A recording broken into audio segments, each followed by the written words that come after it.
power with Priscilla. We are the people and we have the power. And I am happy to be here another Thursday morning with my engineer, Pastor Hobbs. And we're going to have a conversation, and at 9:30 we're going to have a special guest come in.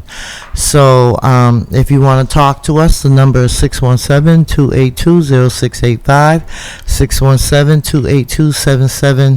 617-282-7794, or 617-265-2679. And you can also see us on Roku TV and Apple TV and www.bostonpraiseradiotv.co. So, good morning, Pastor Hobbs. Good morning. How are you? By the grace of God, I am phenomenal. Thank you for asking. How are you? I'm good. Man. Trying to make it through another day. Yes. Yes, thanking God for His grace and His mercy. Indeed. For real. Yeah. Indeed, my sister. Yeah, so, let's see. I don't know what I'm going to talk about this morning. I have no idea. So I know that there's been a problem with these kits, these testing kits, the COVID testing kits. They seem to not have them, and people are asking for them, and people are saying that they have them, and but people don't have them. So I don't know what that's about. So maybe we can get somebody in here to talk about that. Mm-hmm.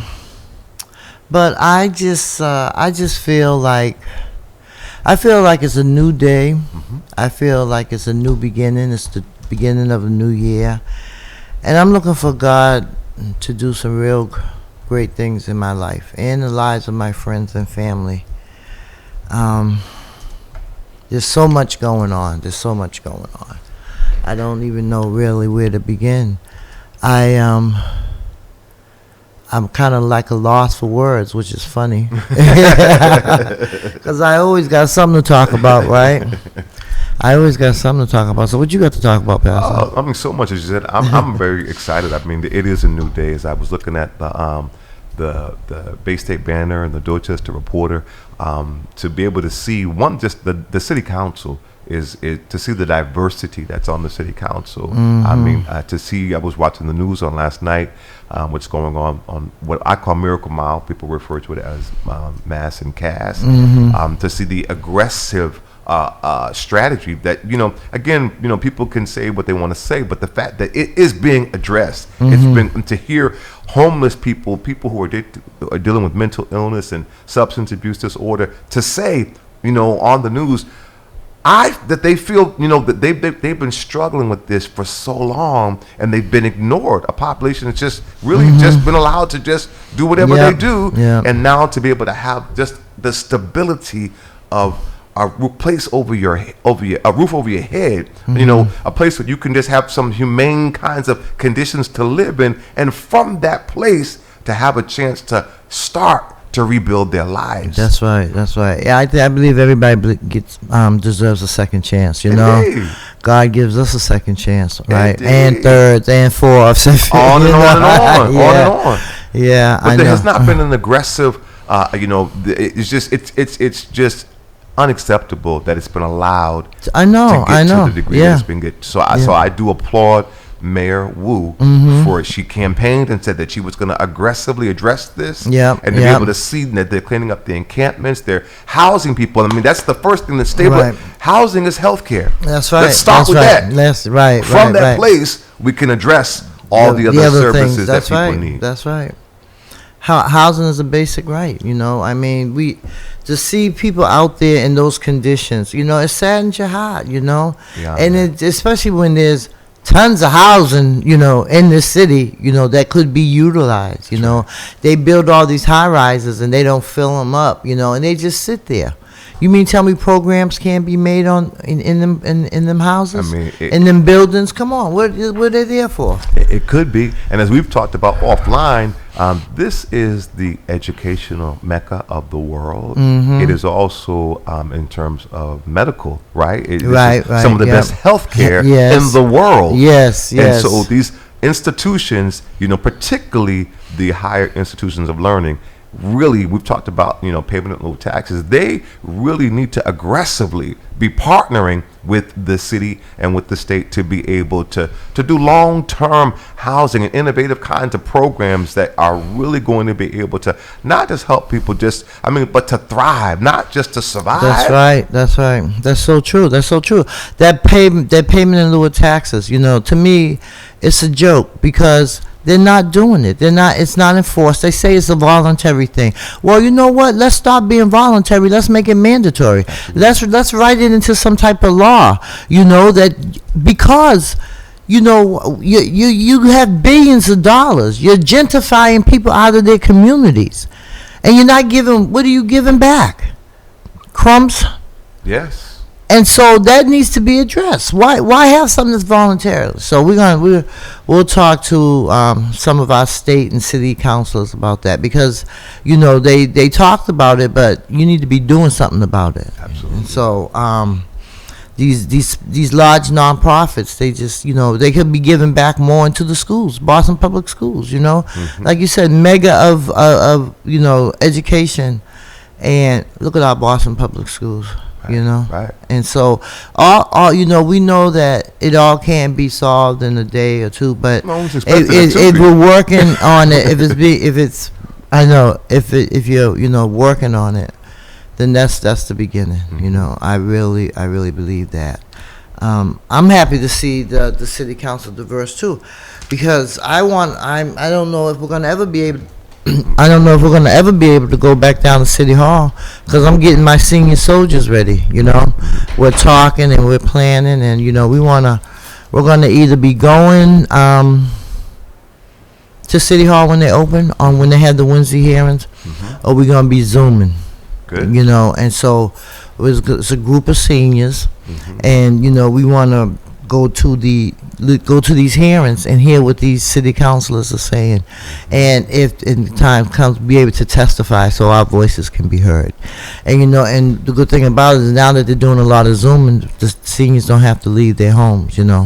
But the concept was to go down there as a group, and then after the hearing, come back to our office and have lunch and discuss what was said and ways that we can do things to better ourselves, So I'm going to be talking to Mass Senior Action and Seniors on the Move. Great. And see if I can get them involved. There's a couple from Seniors on the Move that are already involved, and so so that's one thing that I'm looking forward to doing. We have to have some input into what's going on, and the only way we're gonna have input is if we're at the table, And so the fact that COVID, it ruined a lot of lives, but it also changed a lot of lives, and it changed things so that we as a people can communicate better in different ways, by using this technology. I hear you bragging that you're on Instagram now. So I'm excited to launch out into another. Media. Quite candidly, again, social media was not something that I was ever interested in engaging, and I was introduced to it by young folks way back when Healing Our Land was really starting to demobilize and organize around the HIV/AIDS state of emergency, and we were told that there's no way you can do this without being on particularly it was Facebook at that particular time. And it's interesting now, here we are these many years later, and I can imagine, in fact, Facebook is good, but it has some limitations. Right. And so it's really one of our board members, Turntine from Gray Senior, who was an IT person, who was saying, and it's a learning curve. You got to jump out and launch out. But if you're interested in being able to, have as many tentacles as you can, if you're organizing and mobilizing. So we've got to be willing to learn, and I'm happy to be able to get some young folks that will be able to help me to tutor me in that and help me to be able to really maximize that platform. So I'm excited about about just walking through what we don't know and embracing things that we don't know to be able to experience a greater outcome. That's right. I I be on Facebook, but I don't be on it a lot. Mm-hmm. I try to like post things, and then I need a social media person to help me as well. But I'm also on Twitter. I don't do a lot of tweeting. I might retweet something, and I'm on Instagram sometimes. But I like to think of social media using it as an organizing tool. That's I think right. it's a great organizing tool, especially like now, like when we go canvassing, you know, door knocking and stuff. You don't have to carry the paper and the clipboard. It's all on your phone, you know. So it makes it so much easier, you know.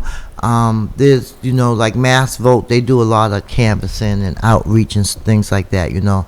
So I can't wait till the Marcus Anthony Educational Institute gets up and running. So I'm looking forward to that. Praying on that. I've already done it once, so I know I can do it again. So I'm working on that, and I'm looking forward to it. And then we also are going to be doing something called creative therapy. Okay. Which is, we have one of our young students who's graduating from UMass this year. She's taking up psychology, and she wants to use creative therapy, like art and music and dance, as a way of therapy for young folks. You know, Nice. so that's going to be outstanding. part of our educational institute. We're also going to have a Men in Black. My friend Danny Harris. It's called Men in Black. It's spelled MENNEN. And what he does is he trains waiters and waitresses. You know, when you come to the events that BG used Yes. to do, Yes. he was the one that trained the waiters and the waitresses. Yes, I recall. Outstanding. Yeah, he's featured in Madison's Park when I did when I filled out the application for the interns. His picture is on the thing. You know how when you go into the document, because he trained the young folks at Madison Park as well. Outstanding. Yeah, so that's part of this educational institute. So I'm excited. It's I know exciting. God's gonna do it. You know, Absolutely. I'm happy about it. This is the year that I'm launching my LLC. Not gonna talk about a lot about it, but I'm gonna talk about it. And in February, I can't wait. February, I have a new guest host coming on People Power with Priscilla. Yeah. Dr. Robin Smith. That's awesome. So it's going to be People Power with Priscilla and Dr. Robin Smith. Outstanding. And Dr. Robin Smith is my mentor, my spiritual mentor. We've been friends since 2000. We met when I was working at City Hall, and she came to work in the trust department. And she helped me during my campaign. She was the one that did my lit for me. Okay. She's also a minister, a pastor. Really, she has a prayer group, a prayer ministry. She's had it for 10 years. They used to go every day, but now they do Saturday and Sundays from 7 to 8:30, and it's by Zoom. And it's with women across the country: Boston, Springfield, St. Louis, different places. And so I enjoy it. You know, it's a blessing. And so I'm looking forward to her coming on, and you know, People Power with Priscilla stepping up. So It's outstanding. Excited for you. yeah, I'm happy about that. So so I want to talk a little bit about COVID, and about the testing that's going on or not going on. You know, the miscommunication that's going on within the community. You know, we need to be able to get things right. You know, we need to like stop doing stuff so sloppy sometimes. You know. And so I say all that to say, we as community, and we have coalitions and we work together. We should make sure, especially when we're partnering with people, we should make sure that things are that the right hand know what the left hand's doing, you know, and be in sync, you know. And so there, you know, I know this past week there was some mix-up with the testing. Okay. BBCC is in partnership with the Roxbury Multi-Service Center. Okay. and we're supposed to be doing testing. Sure. And so, but what happened was that they canceled, because you know how they canceled school on Monday, and a lot of the other Tuesday, and a lot of the other sites were shut down. Unfortunately, we didn't realize that they were going to be shut down until it was too late and people were coming, And so, I mean, people were, they weren't upset, like loud and rowdy and things like that. But it just makes it look so, bad, that we're not putting out accurate information, And so I feel like we have to do better. We really have to do better, And so I now do work with Roxbury Multi-Service Center. So I'm there a couple of days a week, helping Carol with the administration piece. And so, it's good to be in partnership. And Roxbury Multi-Service Center is a staple in the community. It's been there 55 years. And a lot of people just walk by it every day and don't even realize what a jewel it is to have in our community. So hopefully we'll bring it back to life. Absolutely. Absolutely. So, but, I just, I just wish that, there's so much misinformation, and information is important. Sure. And it needs to be accurate information, so I'm hoping and praying that we could do better, Absolutely. because we have to. There's so much at stake, Pastor Hobbs, when I think about it, when I think about everything that's going on in this world, I think about my own personal life, I think about my family, what's going on with my brother, and, I look around and I be like, Lord, when are we gonna get it? When are we gonna wake up and realize that we're all in this together, and we could do so much better if we work together? Absolutely. I know we can't get everybody, because Jesus couldn't get everybody, right? He couldn't save everybody. Correct. And so, but if I feel like, our people need love. Our people are hurt. Our people are traumatized. Our people are demeaned, and they need to have a safe space where they could talk, And I'm talking about our young folks, but I'm also talking about our middle-aged people and our seniors, our veterans, the way they're treated, our elderly, It just needs to be. There needs to be a real change. Things need to be shook up. For real. I agree. I just, it hurts my heart to see the conditions that we're in. Yes. Yes. And for how long since we've been here? So when's it gonna end? It has to end sometime, right? We gotta make change, right? We do.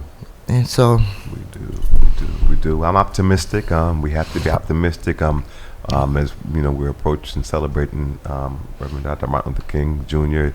One of his many quotes is that the moral arc is long, but it bends towards justice. Yeah.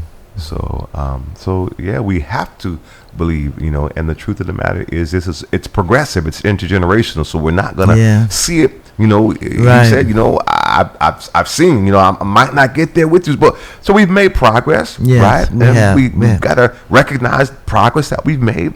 Not as much as we'd like to, as quick as we like to, but quite candidly, really all that we can do is be able to do the introspective reflection and say, what I'm going to do, what I'm saying? What we're going to do better, what we're going to do. I mean, the easy part is to really point out what folks is not doing, what they should be doing. And that's that, quite candidly, we don't really have control over that. That's true. So all we really do have any control over is how we govern ourselves, how we, that we're making sure that we are being people of integrity and character, and the coalitions that we're forming and so forth, and that we're being, and when we're having challenges, that we're quick. The Bible's keeping short accounts, right? And so that's the thing that we need to start doing better, is being able, the Bible says, if you got an ought against your brother, and we're both ministers, right? Go to them in private and try to reconcile that, and if you can't do that, then you bring in another person to try to, but it should always be with the intent and with the motivation of reconciliation. And sometimes there can't be, and we have to recognize we gotta agree to disagree, and we can't, work together. I mean, Jamal often talks about, we really want this kumbaya, this one great, and that's just not really there is a separation of the good and the evil, right? Yeah. And God's the only one that can do that separating, right? And so we can't really allow ourselves to become overwhelmed and frustrated, because it becomes overwhelming and frustrating. Yes. Which is why we gotta, how can two walk together unless they agree? A house divided amongst itself cannot stand. These are just principles, right? So the notion of unity, it's unity when we're on the same accord, right? And we have the same. And sometimes, we really have to be able to learn and to discern quickly, and we don't take a lot of discernment, because we can see we done had interaction, and you repeatedly continue to do the same stuff over and over again. Yes. So I need to recognize I have to love you from a distance. Amen. I'm just saying. Am I lying? I'm just keeping it 100, right? 100. It's like, and I'm learning because I too, I wish and I desire and I hope and I want that to be the case. But I so often see where you try and you try and you try, and entities or individuals that you will see clearly have an agenda, or they're not being righteous. They're not going to do the right thing. So you have to just pull back, and be able to trust that even though you think they should, and they may have the resources, but ultimately it will come. It will manifest the truth of what's really going on with these entities and with these individuals that are just exploiting people and exploiting community. It will. So we just got to continue to slow and steady, the tortoise and the hare. Pastor, and I love that Pastor Walls built this slow and steady. You can soar and be big, but the bigger they are, the harder they're going to fall when it's not really on a solid foundation. Exactly. That's so true. Well, so I'm excited about us working together. What we're doing and what God's shifting and moving. And I see a lot of the positions are happening.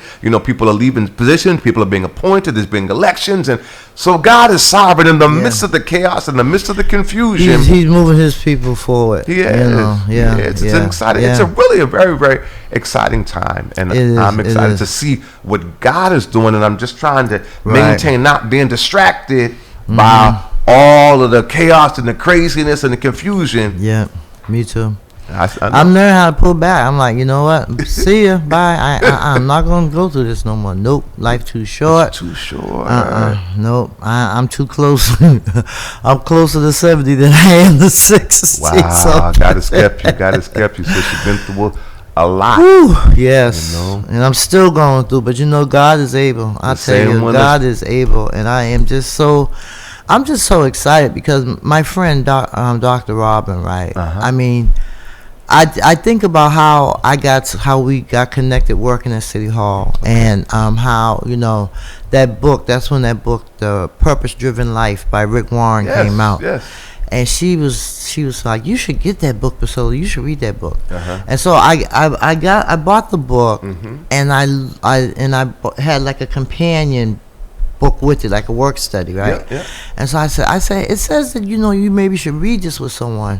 I said, would you like to read this with me? She's like, yeah, I'll read it. Yeah, I'll read it with you. So every night I would read, and then the next day at lunch we would discuss it. Nice. And we actually had a prayer ministry at City Hall. I love to talk about this. Thank God for thank God for Counselor Yancey. From 2000 to 2005, 6, we had a prayer group every Tuesday from 1 to 2 at City Hall. Beautiful. And Robin says because of that prayer group, that's how she started her prayer group. Because we used to be up there. We used to pray for whoever came in that room. Beautiful. There were times we would pray for our boss. There were times we came in there, we prayed for the counselors. We prayed for, sometimes we'd have church up in there. It was, I'm telling you, it was a good time. And, we'd have people from outside that didn't even work in City Hall come in, And then when Carlson, him and his wife moved down to Atlanta, it just kind of like fell. Yeah, fizzled out. Yeah. But we held it steady for 5 years, you know. Amen. And look at City Hall now, right? So look at, you know, we were just having prayer service. We didn't know, you know, what would happen, but you know, God is good, you know. And so I in fact I said if I ever get back up in there, I'm gonna start another one. Amen. I said I may just find someone in there now to start one, so we could go up in there. Amen. Because they need the prayers. Yes. But you know, it's just, you know, different things that God has put in my spirit to do, you know, and I'm just thankful and grateful for Him. Amen. And for His love for me, because if it wasn't for the love of God, I would not be sitting here. None of us would. You know, and I'm just I'm really thankful. I'm happy. I'm looking. As soon as this pain leave my body, I'm looking forward to, you know, getting out there working with Nika. I'm real excited about this. You know, I'm one, but I never really worked on the Senate campaign, but I have. But that was a long time ago. But I'm really looking forward, because we're getting in right in the beginning, and this is where you need to be in the beginning with these campaigns and helping and supporting our people. You know, so I'm excited. You know, I'm blessed, and so I'm looking forward to that. So I'm gonna be busy. I can't just sit still, but I am gonna be taking some time off though. I am gonna take self-care. It's important. yeah. I'm gonna be taking a couple weeks off and going. Good. Yeah, do some work. Good for you. Yeah, but I see our guest is here. I don't know if he's scared to outstanding. come in here. Oh, okay. He's engaging. It's delayed out there. So yeah. Probably heard that he'll be coming, I'm sure, momentarily. He's just waiting for his cue. Yeah. But so I'm looking forward to the things that God is doing. Amen. You know, Amen. I believe He has placed me in Roxbury Multi-Service Center for a purpose and a reason. You know, I believe it as well. Yeah, I mean, it's funny, you know, me and Carol worked together. I met Carol when we started working on the BECMA board together. And, you know, it's just amazing how when you start working with people, and then she started working with us on the Blue Hill Planning Commission. Okay. And, you know, it's just amazing how when you work with people and you have the same mind and the same goals and the same, you know, and you work towards it, you know, and now we're working together, you know. And who would have thought? Who would have knew? You know?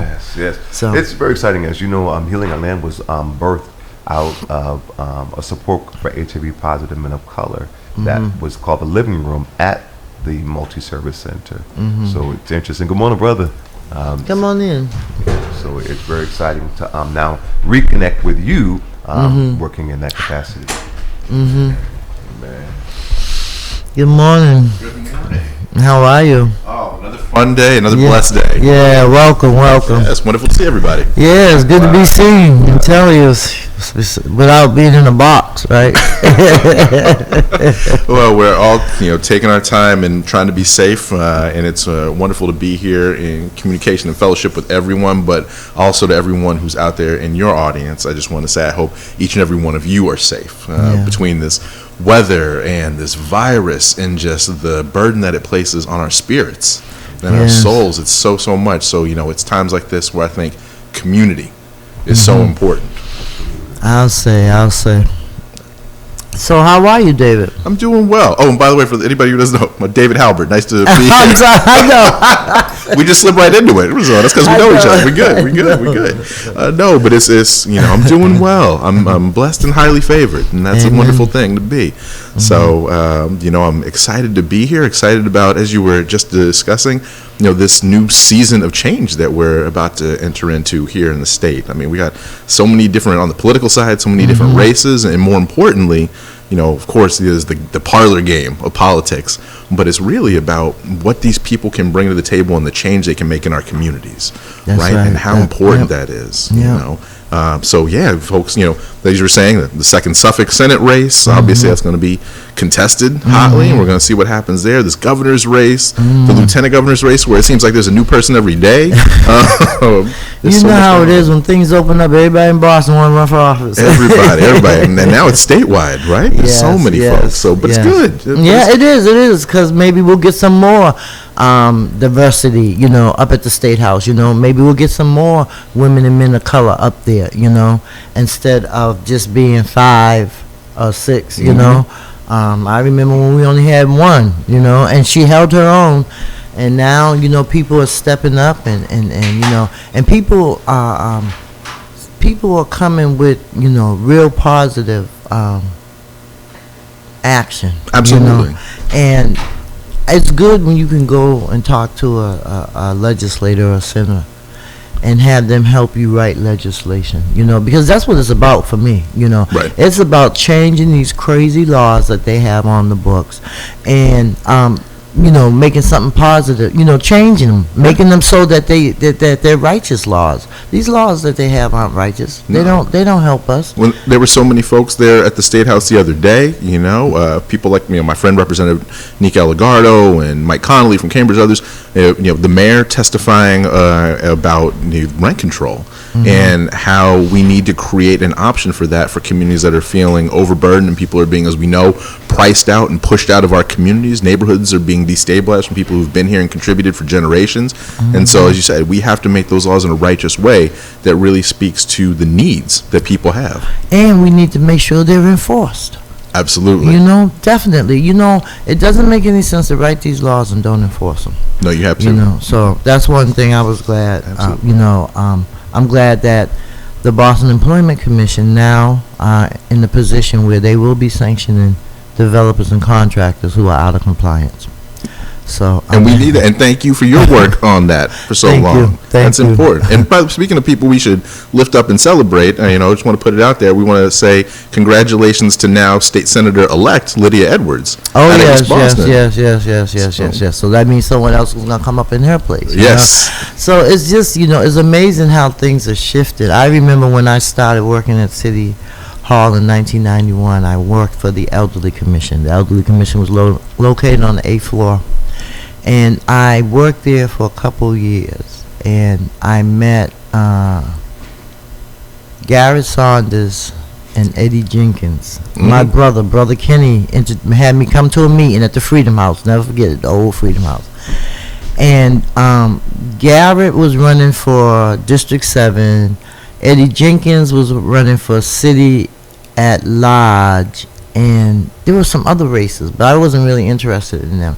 And I'll never forget, I met Garrett Saunders, and I shook his hand, and he says, I'm running for District 7, I'd like for you to vote for me. And I don't think I lived in District 7, but I said, okay. And me and my friend, we started working. That's how I started working on campaigns. Sometimes that's all it takes. Yes, and so every campaign that Garrett ran, I worked on his campaign, but I had left City Hall and went somewhere else. But just to go how far back they go, the politics and the changing of the guards go. But it was always, back then, it was always just a District 7 person was black and District 4, and everybody else was white. And so, but now look at the city council. It's incredibly diverse. Yes, it is. And I was hoping that you was gonna get in there. Well, there's two of us. But it's one of those things. As I said, after the race, I have so much to be grateful for and so much to be thankful for. People and friends, yourself and so many others across the city, around the Commonwealth and other parts of the country even, who contributed and, tried to help us push that vision forward. And hopefully, even though I'm not there on the council, hopefully some of the conversations that we were having as a campaign are able to continue and able to do some good work. And I just want to once again congratulate those who were able to successfully make it onto the council, and I hope that they're going to do some really good work, because we have a lot of work ahead of us in this city. That's true. And we the people, we have to hold them accountable. Absolutely. No more skating through. You're going to do what you say you're going to do, for real. Just this COVID just is so, keeping people so separated, and it's just, it's a strange time, It's a good time. It is, it's hard because people are being separated. I mean, obviously, the most easy and visible way is physically, right? Being 6 feet apart from each other, being in masks, being at your home when you want to be someplace else. But it's keeping people separated emotionally as well, and it's increasing some of these divides that we see, right? In terms of how people see. I mean, you can look at all the different research, all the different surveys about how people feel about the vaccine, about vaccine mandates, about masking, about the restrictions on businesses and schools, and it's just further dividing people into camps. So it's hard. It's real hard these days, and that's why we need real civic leaders who are building those bridges and having those conversations, those difficult conversations. That's right. That's right. Because we got to make change. We got to be the change makers that we want to see. Absolutely. And we not going to be here too much longer. So we got to make sure that we leave legacy, for our children. I know. I got two little people. They need it. Yeah, I'm telling you. I'm telling you. So tell me, are your campaign hopes done, or are you going to try again? We'll leave that for down the line to make that decision. Like I said, when I entered into this campaign and my previous one, I'm always of the opinion that when you're assessing what you should do, the question should be, one, is this a place where I can help people? Mm-hmm. Right? That's the most important thing. That's why you should be running, is to figure out how you can help others. And then, of course, as somebody who's been on numerous campaigns, done a lot of work, and put in a lot of sweat equity out there on the campaign trail, are you doing it because of ego, because you want to see your name out there, or are you doing it because there's really a pathway, right? There's nothing guaranteed in this world. We know that politically. But if you know it's not going to happen, you really know it's not going to happen, and you're out there, are you doing it to make a statement, or are you doing it just because you want to pat yourself on the back and you want people to call you and bring you in and maybe talk about you a little bit or see yourself on a sign? Me, I've never thought that's the right reason to do it. I don't want to waste people's time. It's too precious, frankly. Right. So I always look for, as I've assessed any of these kinds of opportunities that might be out there, one, to see, what can I do? How can I help? And two, is this something that is legitimate, that when I go out there and I put 110% effort into it each and every day, that there is that possibility that we're going to be successful, and that I'm going to honor the work that other people are putting in that way, and making sure that it's not about me, but really about our community. So we'll see if that opportunity presents itself and there's some way for me to contribute in that form. I'm definitely still open to it. But right now, for me, it's, how do I find what that new opportunity is going to be for me outside of elected office in order to continue to give back. What are you doing now? Are you... Right now, I am, you see me, I'm a little more casual here in the sweater today. Right now, I'm just trying to, really get back to being hopefully a good husband and father. Most importantly, that's the biggest sacrifice you make is that time away, and particularly with small children, and my incredible wife, who has just done so much to be so supportive. But it's great. I woke up this morning and got the kids in the car and dropped my 6-year-old off at school and said, please make sure you try to learn something today in your first grade. And then I drove over to daycare with my 3-year-old, and we sang Wheels on the Bus, and she was happy, and it's a beautiful thing. You really, I think, you can't come through this kind of an experience and having to make the sacrifices that you have to make, and not hopefully be a little more precious about those moments that you have and value them in a little bit way. The other day, of course, I know so many parents and families were struggling with the school closure on Tuesday and having to make those emergency plans. I was grateful for the fact that my daughter and I got to go downstairs and we played the game of life. On the board game. And I haven't played that in forever, by the way. You can invest in that game now. It's a whole other thing. Really? It's a whole other thing. Man. It's a different world out there. But in all seriousness, it is that. But it makes me think about, as I reflect back on the experience of campaigning, why I was doing it, right? I can't look at my daughters and think about, as you said, what this city is going to be like for them in 5 years, in 10 years, in 20 years. Is it going to be a city where they, as young women, are going to be able to even afford to be here? Right? Are they going to be able to live here? Are they going to be able to thrive? Are they going to feel comfortable because of who they see representing them and being their voice in the community? Are they going to be that voice? I don't know. So it's just continuing that work. Yeah, it's wonderful though. When you talk about your kids and their laughter, I think that's one of the most precious things is children's laughter. It really is. It really is. But we got a lot of work to do here. So now, and my question for you is, we got the second Suffolk race. We've got this district attorney's race. We've got, it looks like a contested share. What do you think is going to be the most interesting race here in town looking ahead? I think it's interesting that Sandy ran against her former boss. I like that. I think that, I don't know. I like that.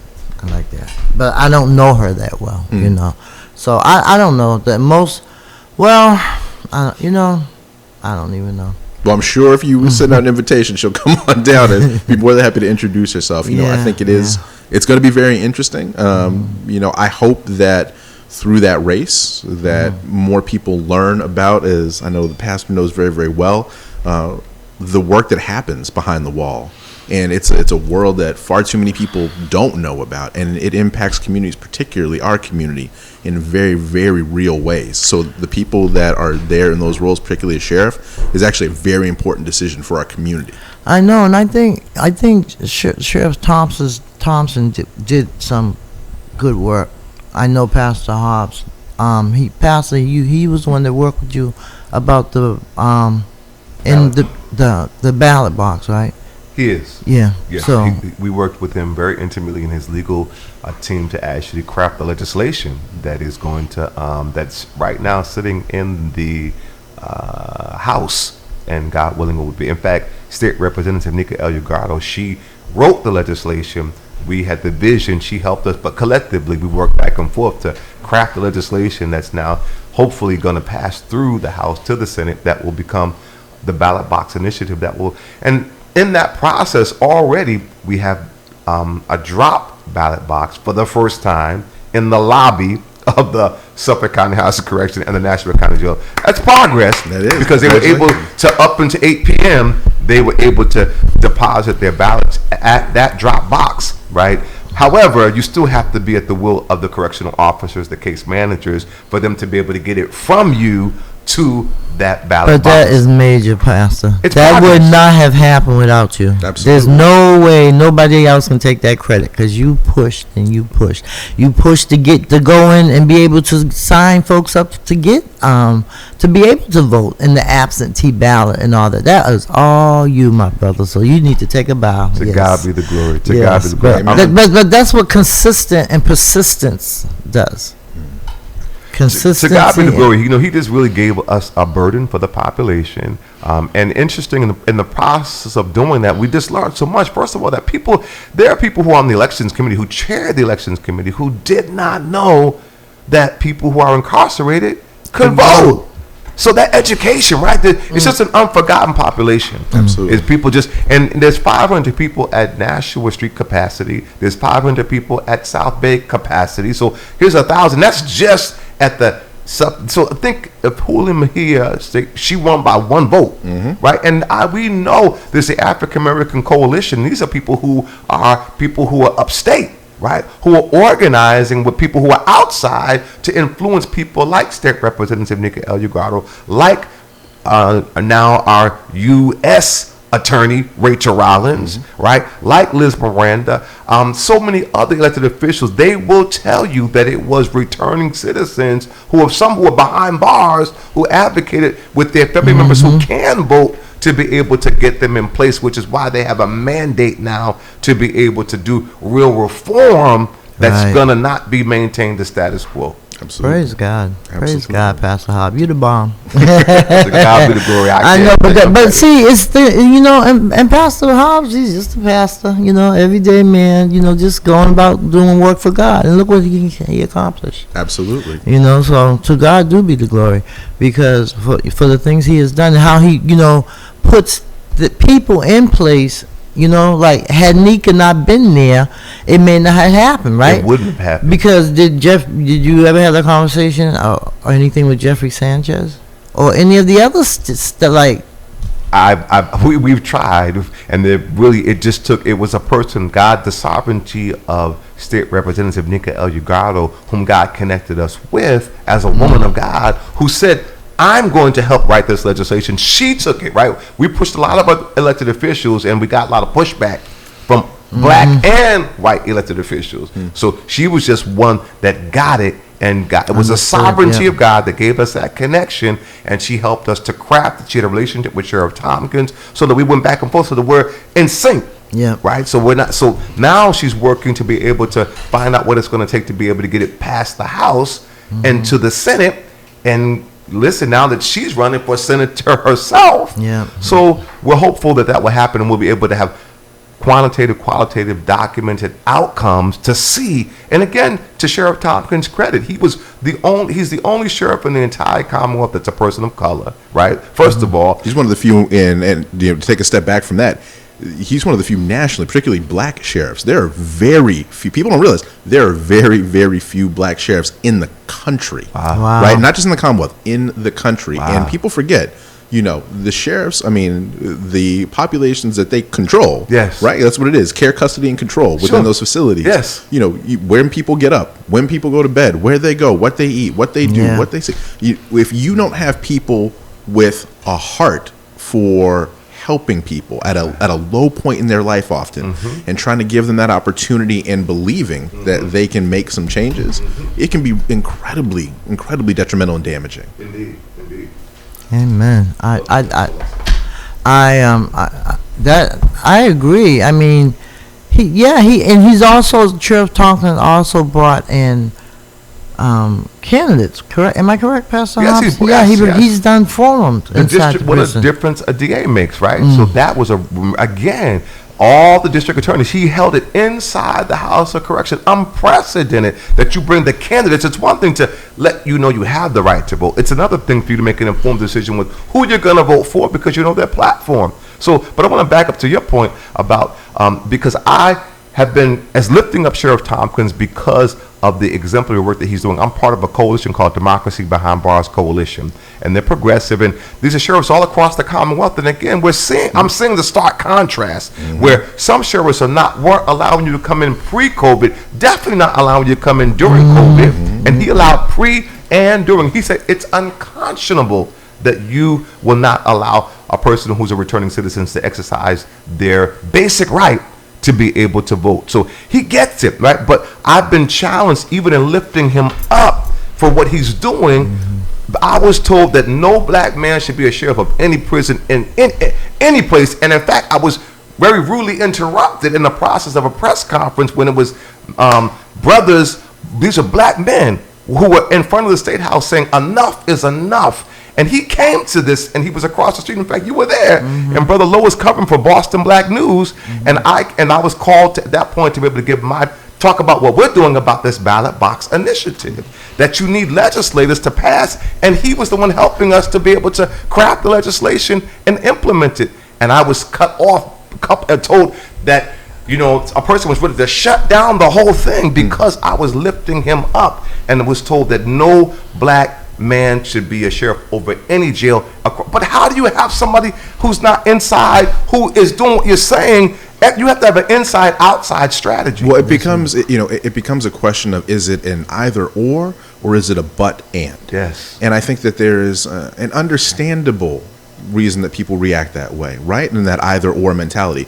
But I think for the work that you've been a part of for so long and done so much good work about, it is that but and. It's that, yes, we want to move to a place where people are not incarcerated.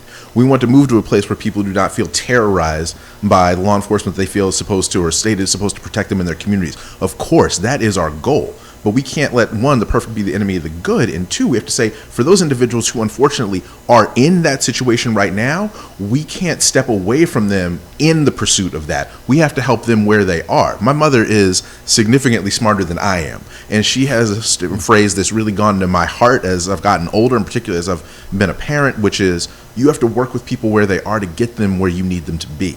And so we have to come to those individuals. We have to go, when I was hungry, you came to me and you fed me. When I was thirsty, you gave me drink.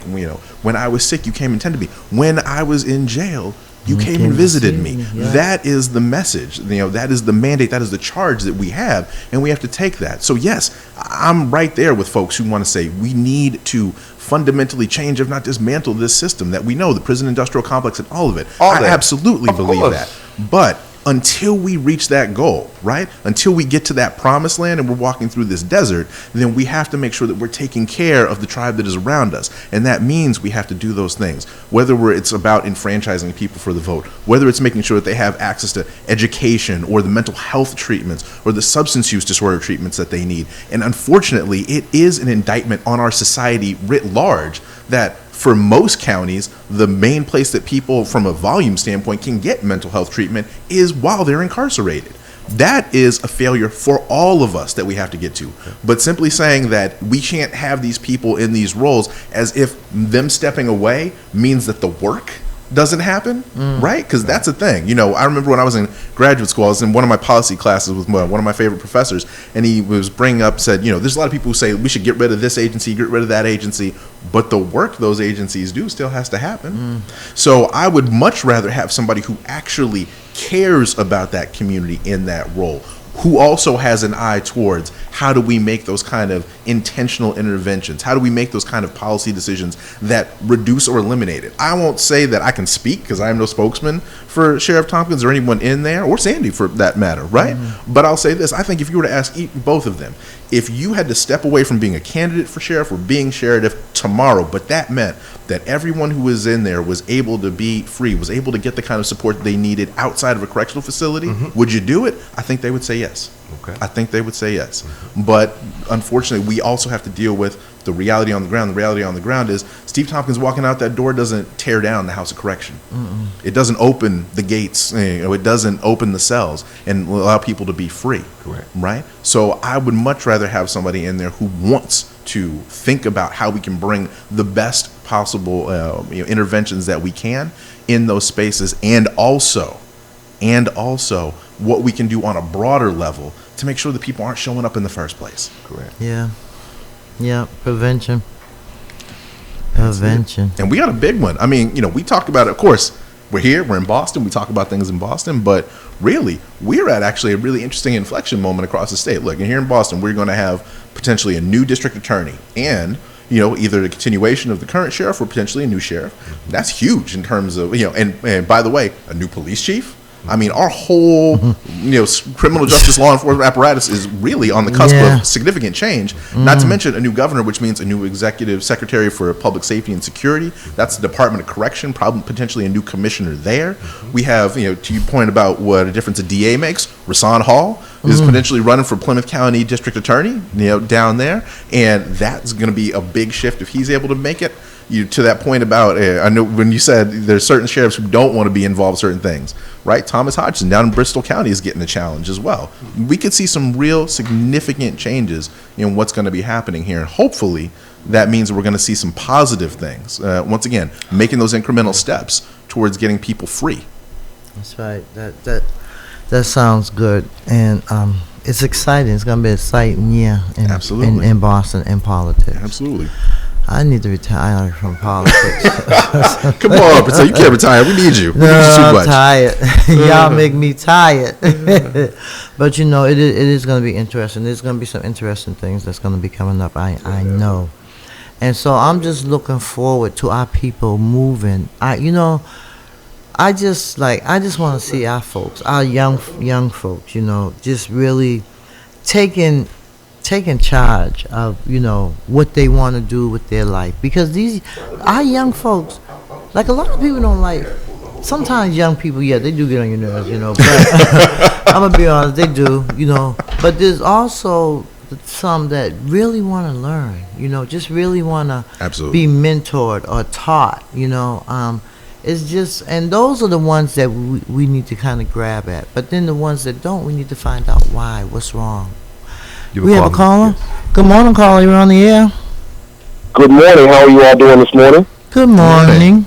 Outstanding. My name is Carlos Enriquez. I'm a big fan of the work that the three of you do in the city of Boston and around the area. Oh, my friend, I love you so much, Carlos. Hey, are you around? Are you in Boston? He's world traveling. I'm not currently, but I'm only in spirit right now, and I'm watching this conversation, and I'm deeply invested in it, so I wanted to just kind of add a point. I think Brother Halbert has laid it out well. I can't eloquently dip into my biblical quotes and out of it and pull on the wisdom of my mother like he did. It was very impressive. He just saw a smile when he gave that compliment to his mom. But to the point you guys were talking about, I like that both happen. Brother Hobbs, I like the fact that we're comfortable challenging a black man being a sheriff to keep him as accountable as he needs to be. To Dave's point, we can have an and, but. So, we need people on the inside compassionately leading and hopefully taking care of being a good steward to those of us that are behind the wall. But I do think there needs to be that push from the other side saying, hey, don't forget not only do we not want you to do that, but we don't, when you're raising your budget, are you doing it to make yourself obsolete, or are you doing it to grow your capacity to help put more men in there, or is the care getting better? So I think as we start to embrace all the energy that comes with it, and not see it as any of it as negative, but as kind of a yin and the yang,